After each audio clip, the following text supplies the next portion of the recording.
प्यारे विद्यार्थियों, एक बार फिर से आप सभी का स्वागत है हमारे केमिस्ट्री के एक और नए लेक्चर में, जिसका नाम है इलेक्ट्रोकेमिस्ट्री। इलेक्ट्रोकेमिस्ट्री यानी कि विद्युत रसायन। इस चैप्टर के अंदर हम पढ़ेंगे किस प्रकार से इलेक्ट्रिसिटी का यूज करके सेल बनाए जाते हैं, किस प्रकार से जो है केमिकल से एनर्जी प्रोड्यूस की जाती है, यानी कि इलेक्ट्रिसिटी बनाई जाती है। इलेक्ट्रोलाइट्स क्या होते हैं, उन सभी बातों के ऊपर आज हम चर्चा करेंगे इस चैप्टर में। तो स्टार्ट करते हैं प्यारे विद्यार्थियों। तो सबसे पहले इलेक्ट्रोकेमिस्ट्री होता क्या है, what is electrochemistry.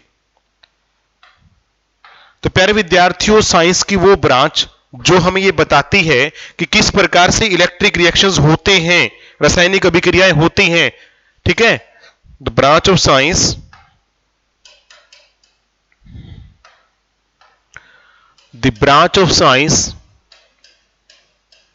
which deals with the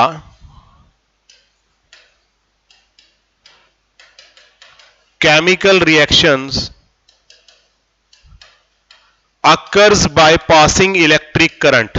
Chemical reactions occur by passing electric current, यानी कि किसी भी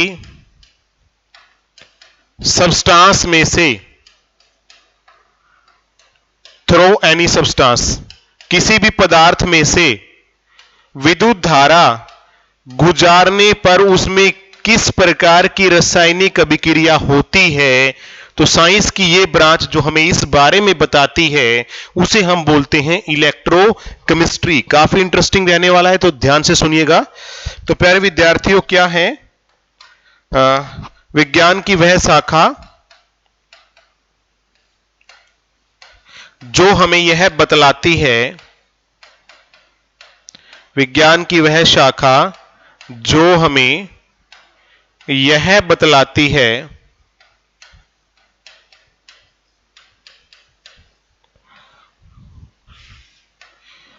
कि किसी पदार्थ में से विद्युत धारा प्रवाहित होने पर,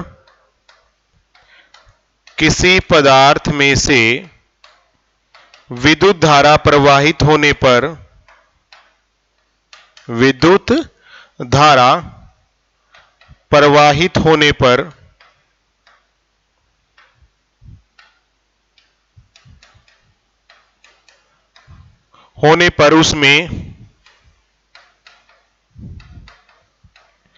उसमें क्या रासायनिक अभिक्रियाएं होती हैं, क्या रासायनिक अभिक्रियाएं होती हैं। ये बतलाती है कि कौन कौन सी रासायनिक अभिक्रियाएं होती हैं, उसे हम क्या बोलते हैं, इलेक्ट्रोकेमिस्ट्री। ठीक है, पॉइंट क्लियर है ना। तो इसी के बारे में हम पढ़ने वाले हैं। जैसे आपने सुना होगा कि कई बार बोल देते हैं लोग कि ये चीज है ना सोने की नहीं है, इसके ऊपर केवल सोने की परत चढ़ाई गई है। तो एक्चुअल में वो परत क्या है, उन सभी परतों से पर्दा उठाएंगे।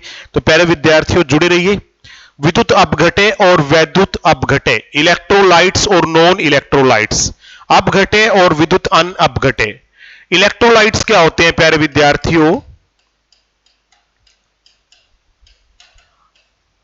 जिनमें से विद्युत धारा गुजर सकती है और जिनमें से नहीं गुजर सकती उन्हें हम क्या कहते हैं, नॉन इलेक्ट्रोलाइट्स। ठीक है, जिनके द्रवीय घोल में से, यानी इनको जब पानी, इनको डिसोल्व कर लें, डिसोल्व करने का मतलब है मेल्ट कर लें, तो इनके द्रवीय घोल में से विद्युत धारा गुजर सकती है, उन्हें हम क्या बोलते हैं, इलेक्ट्रोलाइट। विद्युत धारा गुजर सकती है, पास दो substance in which electricity is pass through their aqueous medium, उसे हम कहते हैं इलेक्ट्रोलाइट्स। जैसे कॉपर सल्फेट है प्यारे विद्यार्थियों, तो ये इलेक्ट्रोलाइट है, क्योंकि इनमें से कॉपर सल्फेट हो गया, जिंक सल्फेट हो गया, ये पदार्थ ऐसे हैं जिनमें से विद्युत धारा गुजर सकती है, इनको हम क्या बोलते हैं, इलेक्ट्रोलाइट्स। दूसरी तरफ नॉन इलेक्ट्रोलाइट्स, विद्युत अन अपघटे। तो इसका उल्टा कर लीजिए इसको, कि वो पदार्थ जिनके द्रव्य माध्यम में से विद्युत धारा नहीं गुजर सकती। ठीक है, जिनके द्रव्य माध्यम में से ये पूरे के पूरे नोट्स आपको पीडीएफ के रूप में ऐप के अंदर मिल जाएंगे प्यारे विद्यार्थियों। जिनके द्रवीय माध्यम में से विद्युत धारा नहीं गुजर सकती,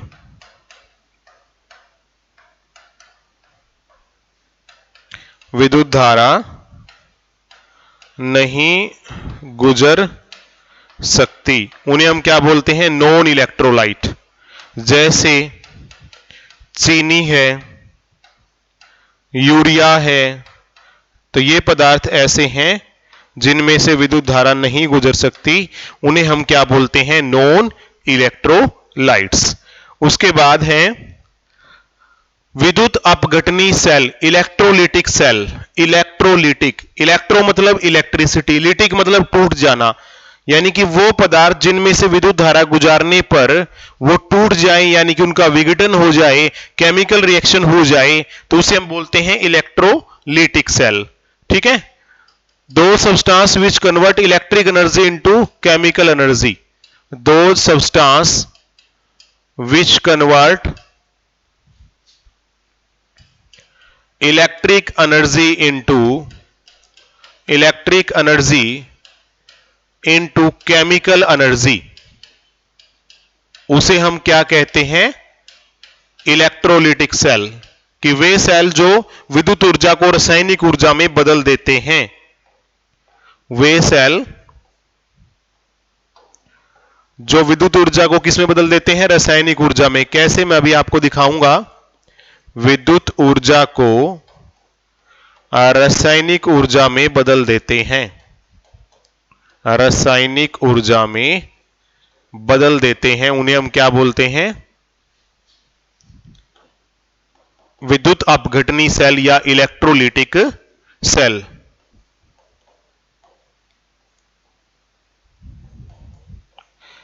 जैसे मैं अगर आपको दिखाऊं प्यारे विद्यार्थियों, ये हमारे पास कंटेनर है, मान लो कोई बीकर है, और इसके अंदर हमने घोल करके क्या डाल दिया? इलेक्ट्रोलाइट डाल दिया, विद्युत अपघट्य डाल दिया, इलेक्ट्रोलाइट, जो पीछे मैंने करवाया था आपको कि जिसमें से विद्युत धारा गुजर सकती है, विद्युत अपघट्य, ये हमने इसमें डाल दिया। अब इसके अंदर दो रोड डाल दी, एक कैथोड और एक एनोड। जो बैटरी के पॉजिटिव टर्मिनल से जुड़ी होती है प्यारे विद्यार्थियों, वो होती है कैथोड, और जो नेगेटिव से जुड़ी होती है वो होती है एनोड। ये बैटरी का नेगेटिव टर्मिनल होता है, ये बैटरी का पॉजिटिव टर्मिनल होता है। तो इसको हम क्या बोलेंगे? कैथोड, और उसको बोलेंगे एनोड। तो जब इसमें से इलेक्ट्रिसिटी पास की जाएगी तो केमिकल रिएक्शन होगा, तो उसमें क्या होगा कि कुछ सब्सटेंस ऐसे होंगे जो प्योर होंगे, वो इसके ऊपर जमा हो जाएंगे, कुछ इंप्योरिटीज होंगी वो इसके नीचे जमा हो जाएंगी। तो दोनों चीजें जो इलेक्ट्रोलाइट हमने लिया वो क्या होगा? अलग अलग हो जाएगा। तो इसीलिए हम कह सकते हैं कि इलेक्ट्रिसिटी पास करने पर इसमें केमिकल रिएक्शन हुआ, यानी रासायनिक अभिक्रिया हुई, इसीलिए इसको हम बोलते हैं इलेक्ट्रोलिटिक सेल। उसके बाद विद्युत अपघट्य संबंधी फैराडे के नियम, फैराडे लॉ ऑफ इलेक्ट्रोलिसिस। तो प्यारे विद्यार्थियों, माइकल फैराडे ने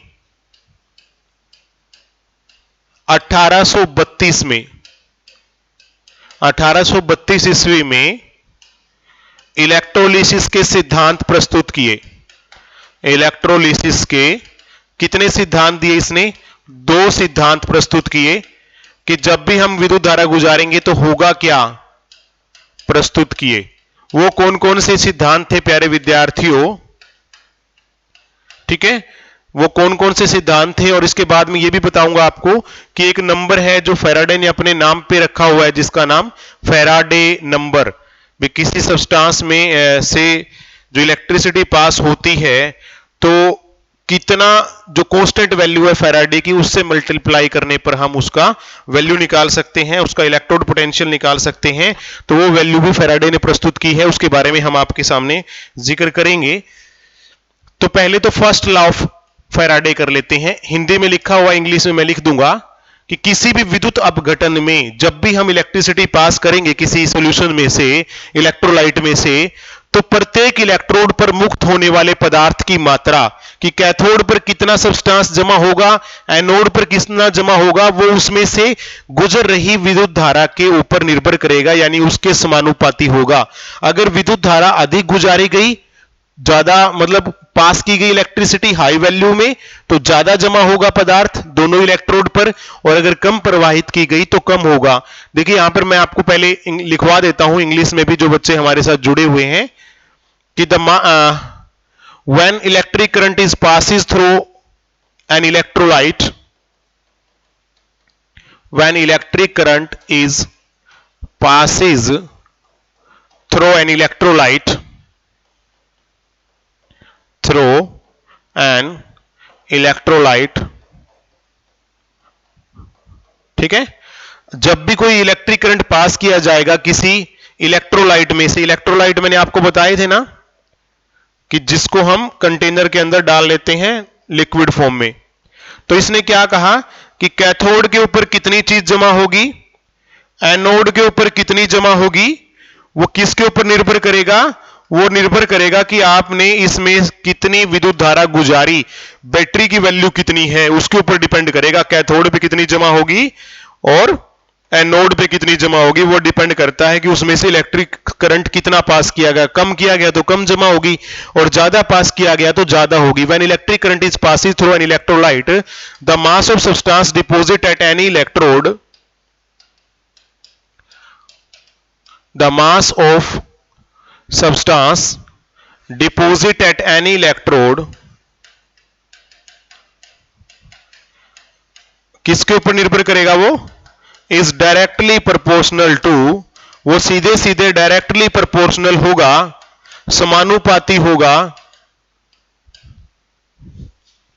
electric current passes through it, वो डायरेक्टली प्रोपोर्शनल होगा to current passes through it, कि उसमें से कितना करंट पास हुआ उसके ऊपर यह निर्भर करेगा।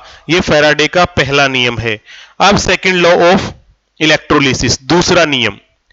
दूसरा नियम क्या कहता है कि अगर इलेक्ट्रोलाइट्स को, विद्युत अपघटे को सीरीज में जोड़ दिया जाए, श्रेणी क्रम में जोड़ दिया जाए, तो कितना सब्सटेंस डिपॉजिट होगा, वो डिपेंड करता है कि उनका रासायनिक तुल्यांक कितना है, उनका केमिकल इक्विवेलेंट कितना है।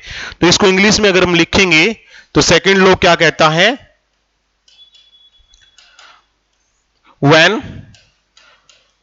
electrolytes are connected in series, electrolytes are connected in series,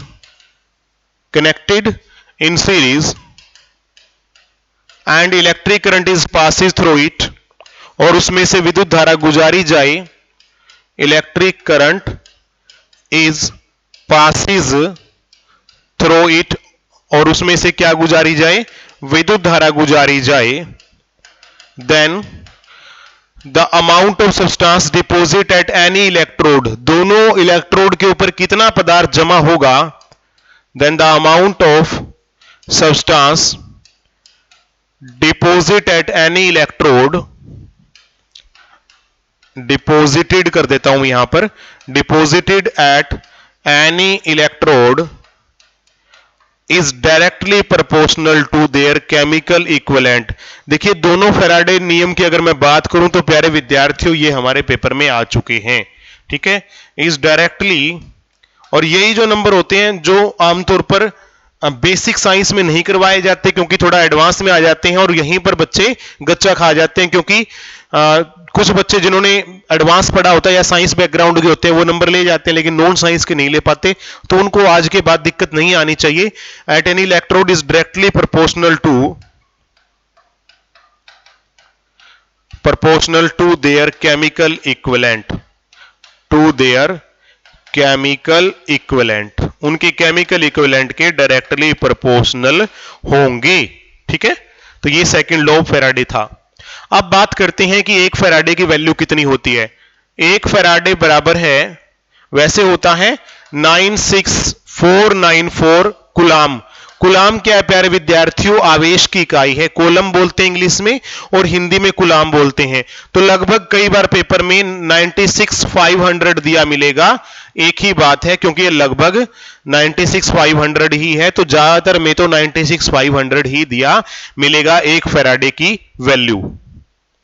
अब बात करते हैं कि इनका उपयोग कहां कहां पे होता है। यूजेस ऑफ इलेक्ट्रोलिसिस, कि जो हम विद्युत धारा गुजारते हैं तो उसका इस्तेमाल कहां कहां पर होता है। जैसा प्यारे विद्यार्थियों आपने देखा होगा, मैंने अभी बताया भी था कि किसी एक धातु के ऊपर दूसरी धातु की परत चढ़ाने में इलेक्ट्रोलिसिस का यूज होता है। तो और कहां कहां होता है, एक नजर दौड़ा लेते हैं। पहला है विद्युत लेपन में। देखिए यहां पर हम क्या करते हैं कि दो रोड ले लेते हैं, कैथोड और एनोड। तो जो प्योरिटीज हैं वो इसके नीचे जमा हो जाएंगी। ठीक है, शुद्ध धातु कैथोड के नीचे जमा होगी, कोई भी अशुद्धियां होंगी, इंप्योरिटीज होगी, वो इसके ऊपर जमा हो जाएगी। तो क्या होगा, देखिए यहां पर एक रोड ली गई थी। ठीक है, फॉर एग्जाम्पल किसी भी मेटल की रोड ले ली गई यहां पर, और उसके ऊपर हमने कॉपर की परत चढ़ानी है। तो कॉपर सल्फेट का सोल्यूशन हमने यहां पर रखा एज ए इलेक्ट्रोलाइट। इलेक्ट्रोलाइट मतलब जो लिक्विड सोल्यूशन हम लेते हैं, विद्युत अपघट्य लेते हैं, तो जब करंट पास करेंगे तो प्योर धातु किसके ऊपर जमा हो जाएगी, कैथोड पे। तो इस धातु के ऊपर कॉपर की परत चढ़नी शुरू हो जाएगी। तो जिस कारण से जब हम कह सकते हैं कि बोलते हैं ना कि इसके ऊपर इसकी परत चढ़ी हुई है, तो वो परत इस प्रकार चढ़ती है। ठीक है, उसी प्रकार का इलेक्ट्रोलाइट हमें यहां पर लेना पड़ता है जिसकी परत हमें चढ़ानी है। फॉर एग्जाम्पल कॉपर की चढ़ानी है तो हमें कॉपर सल्फेट लेना पड़ेगा। पॉइंट क्लियर है ना। तो विद्युत लेपन में मतलब एक धातु के ऊपर दूसरी धातु की परत चढ़ाने के लिए, एक धातु के ऊपर दूसरी धातु की परत चढ़ाने के लिए, दूसरी धातु की परत चढ़ाने के लिए इसका इस्तेमाल किया जाता है। किसका इस्तेमाल किया जाता है? इलेक्ट्रोलिसिस का इस्तेमाल किया जाता है। नेक्स्ट, विद्युत मुद्रण में इलेक्ट्रोटाइपिंग। देखिए जहां कहीं भी मतलब इलेक्ट्रिसिटी की मदद से पेपर टाइपिंग की जाती है, तो वहां पर आप देख पा रहे हैं कि इसी टेक्निक का इस्तेमाल होता है पेपर टाइपिंग में। विद्युत की सहायता से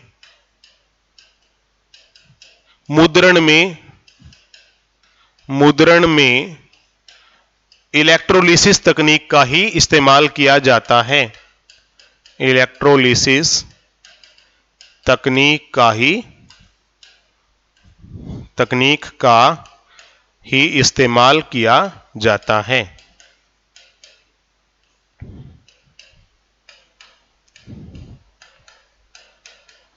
तो एक यहां पर हो गया कि विद्युत मुद्रण में। नेक्स्ट है धातुओं के विद्युत शोधन में।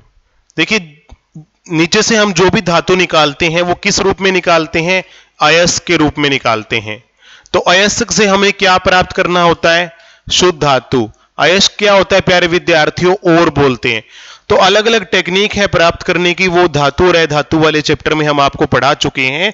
तो लास्ट में सब टेक्निक लगाने के बाद जो लास्ट में बचता है, जिसमें बिल्कुल प्योर धातु हमें प्राप्त हो जाए, उसे हम क्या बोलते हैं? Electrolytic refining. उसी में इसी प्रकार से किया जाता है। देखिए यहां पर आप देख पा रहे हैं कि जो प्योरिटीज है वो कहां जमा हो गई? कैथोड के ऊपर। और जितनी भी इंप्योरिटीज होती हैं वो कहां जमा हो जाती हैं? एनोड के ऊपर जमा हो जाती हैं। तो शुद्ध धातु कैथोड के ऊपर से प्राप्त कर ली जाती है, और इस टेक्निक को हम क्या बोलते हैं? Electrolytic refining. ठीक है, शुद्ध धातु कहां जमा हो जाती है प्यारे विद्यार्थियों? शुद्ध धातु कैथोड के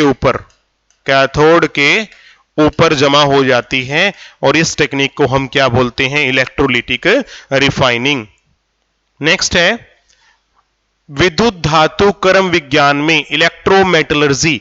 मेटलर्जी क्या होता है? धातु का निष्कर्षण करने में, धातुओं का अयस्क से शुद्ध धातु का निष्कर्षण में। रिफाइनिंग तो, और इसमें अंतर क्या है प्यारे विद्यार्थियों, मैं बता देता हूं।